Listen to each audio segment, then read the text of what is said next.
Lancée en 1982 en France, la licence Maître de l'Univers a rapidement connu un succès important. À son lancement sur notre territoire, les jouets vendus furent fabriqués à Taïwan et exportés depuis le Canada. Par la suite, et pour des raisons légales, la filiale française lança les premières productions sur notre sol, dans ce qui fut appelé plus tard la vallée du plastique, à Oyonnax, dans les usines Viel Plastique. Le premier playset que vous connaissez tous, le Château des Ombres, ne fit pas exception à la règle. Ainsi, lui aussi connut un immense succès en France, et plusieurs versions furent disponibles à la vente. Il réside cependant un mystère que nous allons tenter d'éclaircir dans cet épisode. Une version de ce château que personne n'a jamais vue. Le Château des Ombres d'Eternia, forteresse puissante et mystérieuse. Êtes-vous prêts ? Salut Toki, bonjour tout le monde, comment ça va Toki ? Salut à tous, tout va bien comme d'habitude, content de vous retrouver dans une nouvelle vidéo. Là c'est du lourd, c'est du très très lourd. Le Château des Ombres est une version qui sort de nos investigations et qui je pense va vous faire mal à la tête, donc grosse sensation, grosse info. Ouais. Ce que je propose c'est qu'on lance tout de suite ça. Alors vous avez compris un petit peu de ce dont on vous parlait, donc ceux qui nous connaissent un peu savent peut-être le fil qu'on avait tiré.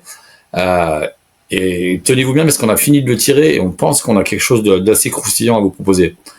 On va commencer par une publicité que vous connaissez tous sans doute, qui est celle-ci. Voici les maîtres de l'univers. De nouveaux héros vont s'affronter dans un combat titanesque. Musclor, héros du bien, sauvera-t-il la galaxie face à son ennemi juré, l'horrible Skeletor? Voici Skeletor. Musclor!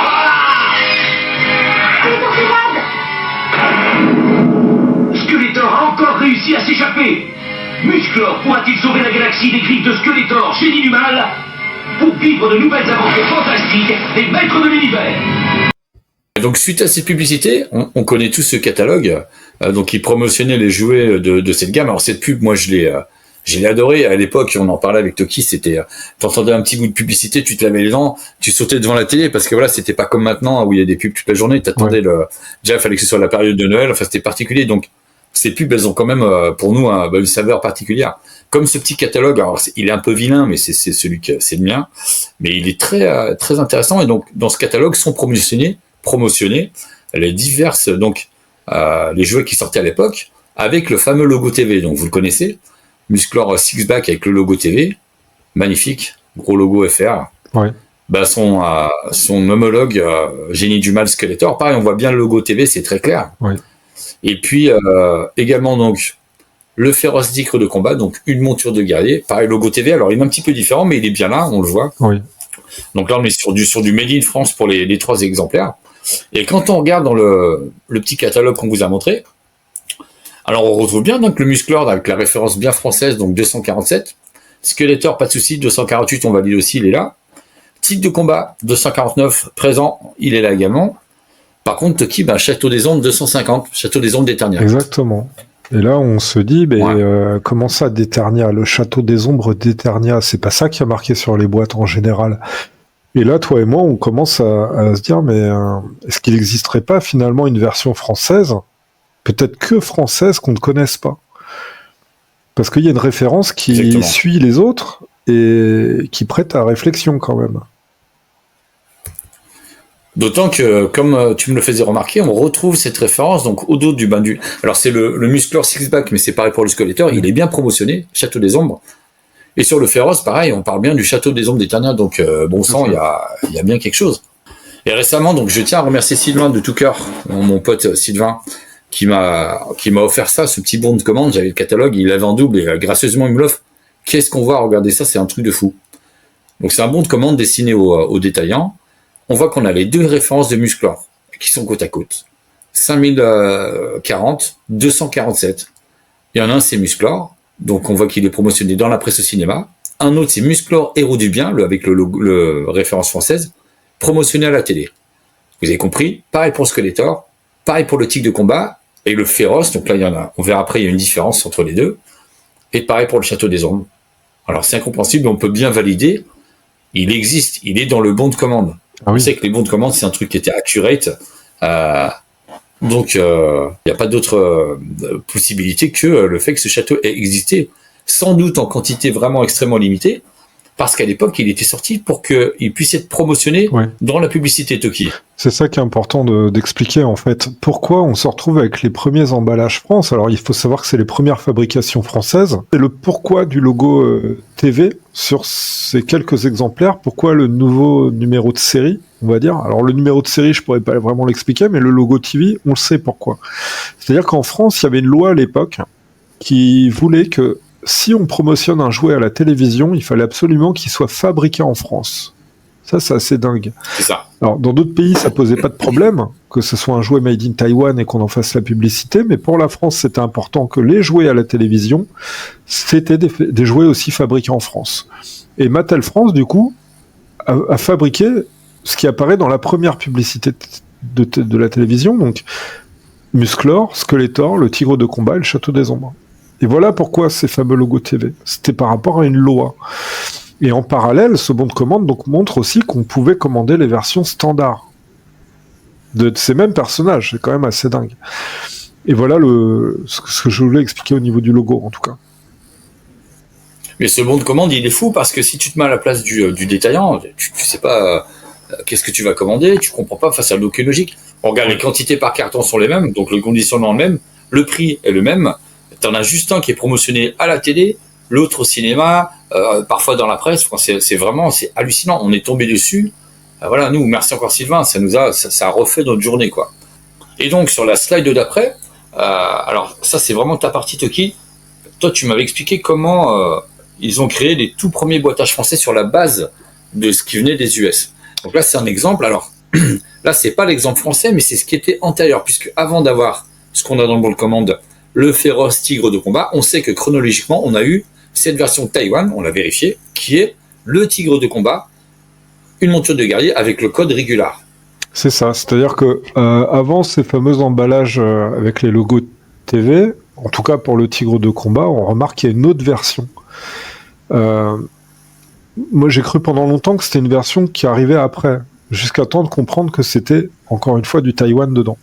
Donc au début de la gamme, on n'arrivait pas à produire tout ce qu'on voulait en France, et donc on apportait beaucoup d'éléments de Taïwan, ce qui explique ce que vous voyez là. Et en fait, ce que nous on a voulu faire avec les emballages français, on n'avait pas de prototype à ce moment-là. Donc on est en 83, tout début 1983, donc on est vraiment dans les prémices de la gamme. Et vu qu'on n'avait pas les prototypes des emballages pour pouvoir travailler le design, en fait on faisait comme on pouvait. Et là on remarque que ce trapèze, c'est un peu comme sur les Yellow Borders qu'on a vu dans d'autres émissions, un cache pour occulter quelque chose. Si vous prenez la boîte qui se trouve à gauche, on a une version donc simplement américaine que tout le monde connaît. Et en fait, nous, on a juste à poser par-dessus les éléments que vous voyez sur la droite. C'est-à-dire qu'en fait, on se sert de la base telle qu'elle est aux États-Unis et on camoufle tout ce qui est anglais. Parce que chez nous, il faut que ce soit en français. C'est important au départ, en tout cas. Le Mattel France le voit comme ça. Il faut vraiment que les Français puissent se familiariser facilement, lire facilement sur les emballages, que tout soit évident et pas confondu avec d'autres langues que peut-être le français maîtrise très mal aussi. Il faut dire que l'anglais, on n'est pas les meilleurs. Et donc, on occulte les choses, et vous pouvez voir que si vous superposez le trapèze, notamment le tigre de combat, vous le mettez par-dessus Battle Cat, tout autant que le logo français, il va prendre exactement les mêmes dimensions. Et pour ceux qui ont les boîtes en main, vous pouvez agrandir, regardez de très près la boîte, vous verrez que le M des Maîtres de l'Univers, le logo français, cache le M de Master of the Universe, le logo anglais. C'est-à-dire qu'on voit une petite partie dépassée, ce qui confirme le fait qu'on occulte. Mais parce qu'on n'a pas d'autre moyen de travailler autrement. Et c'est pour ça qu'on a des trapèzes. Vas-y. Et je rebondis sur ce que tu dis. Donc ça, c'est la première version. La deuxième version, donc c'est le féroce tigre de combat, une monture de guerrier. Si vous regardez sur cette boîte également, vous voyez que l'occultant, le nouveau trapèze, il masque le tigre, mais qu'on voit également l'ancien trapèze. C'est fou, ça. Quoi. Et cette version logo TV, pareil, elle est ultra, ultra rare. C'est-à-dire que moi, je l'ai case fresh, mais sans logo TV, le féroce tigre de combat. La version TV, je pense qu'elle a dû s'écouler très rapidement et être produite en vraiment très, très peu d'exemplaires. Ouais. Alors, tu dis très peu d'exemplaires parce qu'on a un autre indicateur sur une autre gamme que vous connaissez très bien, c'est Barbie. On a des témoignages de gens qui ont travaillé chez Mattel, qui nous a expliqué que les Barbie, certaines Barbie France, étaient seulement tirées à 1000, 2000 exemplaires. 1000 ou 2000 exemplaires seulement. C'est rien. C'est-à-dire que... C'est ridicule, hein. Cette production Maître de l'Univers au tout début, on pourrait se poser la question, mais en combien d'exemplaires ça a été tiré? Parce qu'encore une fois, le but, c'est de faire de la promotion à la télé. Si je reviens sur les versions avec le logo TV. Donc on peut se dire, finalement, on n'a pas eu besoin d'en fabriquer non plus plein. Si c'est juste le but que ça passe à la télé, que ça puisse permettre à la publicité de passer à la télé, on en fait juste 1000. On tourne la loi tranquillement. C'est ça. Enfin, on se conforme pile à la réglementation et voilà quoi. Ouais. Mais vous avez compris l'idée, c'est que là, donc, on a tiré notre fil, vous savez exactement où on va en venir. Ce Château des Ombres d'Eternia, au moment où il était produit, il n'y avait que le matériel comme le Battle Cat ici, et forcément, il a dû avoir un logo français et donc un trapèze. Est-ce qu'on est prêt pour le reveal, Toki? Allons-y, on vous a concocté quelque chose. Allez. Donc on vous propose quelque chose qui a sûrement existé, mais qu'on n'a jamais vu. Dans notre logique, en fait, il devrait ressembler à quelque chose comme ça. Je pense qu'on n'est pas loin de ce qui doit être. C'est-à-dire que je reprends le même système. Alors, c'est encore moi qui ai fait un photoshopage pour essayer de présenter quand même les choses visuellement, parce qu'on en parle, mais nous, on trouve ça important d'arriver à mettre un visuel par-dessus en essayant de réfléchir correctement. Et là, je repars, moi, dans l'idée, comme le tigre de combat, je replace le logo français sur le logo US. C'est-à-dire que là, je me suis servi comme base de la boîte US. À ce moment-là, visiblement, on n'avait que ça. Et on place le logo français dessus. Donc, c'est le même logo qui a servi pour le tigre de combat et les cartes Six-Back TV de Musclor et Skeletor. Parce qu'il faut savoir qu'il y a plusieurs logos Maître de l'Univers. Celui qui est dans le double logo, ou sur les cartes canadiennes, n'est pas le même. Si on regarde attentivement, il est différent. Donc j'ai repris le même logo, j'ai fait un trapèze qui occulte les textes en anglais d'origine, et en dessous j'ai même fait un carré noir, parce qu'en France c'est ça, c'est-à-dire que si on n'a pas le prototype de la carte pour pouvoir modifier comme on veut les choses, on occulte encore une fois les choses. Et on le voit sur d'autres emballages, des fois Photoshop n'existait pas, donc on va pas s'amuser à reconstituer l'image telle qu'elle était, voilà. Non, on va occulter. Donc tout simplement, je suis parti sur une base noire qui décrit ce qu'il y a dans la boîte. Exactement comme la version US. Vous pourrez la regarder de votre côté si vous voulez, vous comparez. J'ai essayé de suivre la même logique. Toutes les traductions sont là. Je pense que Battle France aurait tout traduit dès le départ comme sur la boîte américaine. Et j'ai mis des occultants blancs en ce qui concerne les textes préventifs, donc en haut à droite, au niveau de la phrase préventive des enfants, de l'âge, donc ne convient pas à un enfant de moins de 5 ans, c'était la phrase préventive de cette époque-là. Et si on va tout en bas, il y a marqué donc que c'est à assembler, pour dire aux parents voilà, qu'il y aura quand même un minimum de travail une fois que la boîte sera ouverte. Et l'autre phrase indique donc que les figurines sont vendues séparément, c'est-à-dire qu'on les voit sur l'emballage, mais il ne faut pas que les gens pensent qu'elles sont aussi à l'intérieur. On se retrouve avec un petit occultant là où il y a le vrai numéro de série sur la boîte US, donc un petit occultant blanc. Alors je suis parti comme sur le Féroce Tigre de combat qu'on a vu tout à l'heure, c'est-à-dire qu'il y a un occultant blanc. Donc je reste dans la même logique. On est sur un occultant blanc, il y a le nouveau numéro de série, donc c'est le 250. Le logo TV, parce qu'il apparaît quelque part, donc je l'ai placé ici. Voilà, c'est de l'approximation, mais je suis sûr que le jour, j'espère, je croise les doigts, où le jour on en voit un, je suis quasiment sûr qu'il doit ressembler à ça. Je suis d'accord, en plus tu as pris le petit logo TV qui est sur le tigre, parce que je pense qu'effectivement ils ont bien différencié les blisters et les accessoires, ça me paraît aussi tout à fait cohérent. C'est aussi que quand on a les cartes Six-Back TV sous les yeux, si on s'amuse à les scanner en grand, on s'aperçoit que le logo TV a été fait à la main, et de mon point de vue, à la taille adaptée pour les cartes. Et c'est ça qui ferait que le tigre de combat, on le retrouve plus avec un logo qui ressemble à ça. C'est que le tigre de combat, lui, la surface n'est pas la même.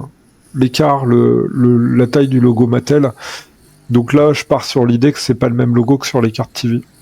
Donc encore une fois, voilà, la French Touch. Moi, je suis persuadé que on n'est pas loin de la vérité. Après, voilà, si on parle de, je sais pas, 1000 exemplaires, parce que en toute logique, on n'est pas loin de cette quantité-là. Quelles sont les chances d'en retrouver un? Sans doute aucune. Et il faut vraiment qu'il y ait deux cerveaux comme nous qui se triturent pour une poignée de passionnés. Donc, j'espère que cette vidéo, en tout cas, vous aura plu, parce que là, pour nous, c'était un des plus gros. Alors, il y a encore du lourd qui arrive. Hein, vous inquiétez pas. Restez bien sur cette chaîne, abonnez-vous, likez, faites ce que vous voulez. Mais ouais, là c'est un gros morceau de l'histoire de France et le résultat, encore une fois, il est saisissant. Quand on a quelque chose d'unique en France, on a fait les choses différemment et à notre sauce. Des fois, voilà, avec des défauts sans doute. Mais voilà, moi quand je vois ce résultat, tu m'as envoyé ça il y a quelques jours et voilà, je suis resté longtemps dessus parce que ça me scotche quoi. Je me dis waouh, tu vois ça, tes gamins, tu vois ça dans un magasin de jouets, c'est-à-dire que tu n'as jamais vu la version US, mais tu deviens fou littéralement, quoi. Comme on l'a été à l'époque quand on a vu je me rappelle du premier Blister Musclor. Donc Tuki, franchement, bien joué, c'est propre et voilà, je pense que qu'on est quasi dans l'exactitude. En tout cas, ce qui est sûr, on vous l'a démontré, c'est qu'on a bien eu ce Château des Ombres d'Eternia qui est sorti. Et donc si quelqu'un a un visuel, peut-être une photo d'époque, vous savez les photos que vous preniez à Noël, que vos parents prenaient sous l'arbre de Noël, on sait jamais. Moi, personnellement, un exemplaire qui est survécu, j'y crois pas trop parce que on en a vu tellement des Châteaux des Ombres depuis qu'Internet existe, on en a vu plein à la vente, mais sous toutes les coutures, jamais, au grand jamais, on a vu quelque chose qui ressemble à ça. C'est-à-dire qu'on sait que ça existe, ça a existé, mais jamais j'ai vu un seul exemplaire. C'est un peu ce qui est frustrant, si je dois un peu continuer vis-à-vis de cette gamme, c'est qu'il y a beaucoup de choses dans les premières années qu'on pense exister, mais qu'on ne voit pas. Et les années passent, on ne les voit toujours pas. Et je désespère un jour de voir cette version. Donc à défaut, bon voilà, on pourrait l'imaginer, mais si quelqu'un parmi vous, en tout cas, a quoi que ce soit, qui se dise ah mais tiens, ben voilà, je l'ai la photo, ou peut-être que je l'ai dans ma collection, on sait jamais. Si on pouvait avoir le visuel, mais mon Dieu, on vous remercierait toute notre vie et au-delà. Ouais. Et on partagerait bien sûr avec tout le monde, parce que on parle sur un marché comme la France, de 1000 à 2000 exemplaires, quoi. C'est-à-dire, c'est quasi miracle. Peut-être un peu plus, mais c'est vrai que si on prend Barbie dans ces années-là et qu'on entend 1000 ou 2000 exemplaires, on se dit oulala, celui-là particulièrement, parce que c'est quand même une grosse pièce. Ouais. Là, on est sur des prémices de Mattel France, c'est-à-dire que on a une usine pour fabriquer, mais on a d'autres jouets à fabriquer à côté qui ne sont pas les maîtres de l'univers. Il nous faut absolument faire de la publicité. Alors, on fait des figurines, on fait Musclor, le tigre, Skeletor, c'est plus facile, c'est plus petit. Mais là, il y a beaucoup d'éléments. C'est compliqué, je pense, pour la France. Et quand on en discutait l'autre fois, c'est pareil, on mettait le doigt sur un truc. Ça, tu l'avais à Noël. C'est pas comme maintenant où les gamins, toute l'année, ils ont des jouets. La pub, tu l'avais au moment de Noël. Donc, c'était des ventes, il y avait une préparation. J'en parlais avec Didier sur la période de Noël pour les fabricants de jouets. C'est le rush. Et voilà, c'était, même maintenant, hein, mais à l'époque, c'était encore pire. C'était du one shot, fallait pas se louper, fallait pas en faire trop, fallait pas en faire passer. Il y avait une pub TV. À l'époque, c'était Mattel, c'était parmi les premiers à faire des pubs à la télé. Donc voilà, ça avait un impact. Bon, donc ça a dû quand même se vendre bien à un moment ponctuel. Ça avait été prévu pour ça, avec des quantités adaptées. Bon, on compte sur vous si jamais, effectivement, dans des photos d'enfance ou des choses comme ça, il y avait ça qui traînait. Vraiment, on serait ravis de partager ça avec la communauté. Bon, on va se quitter sur ce magnifique visuel.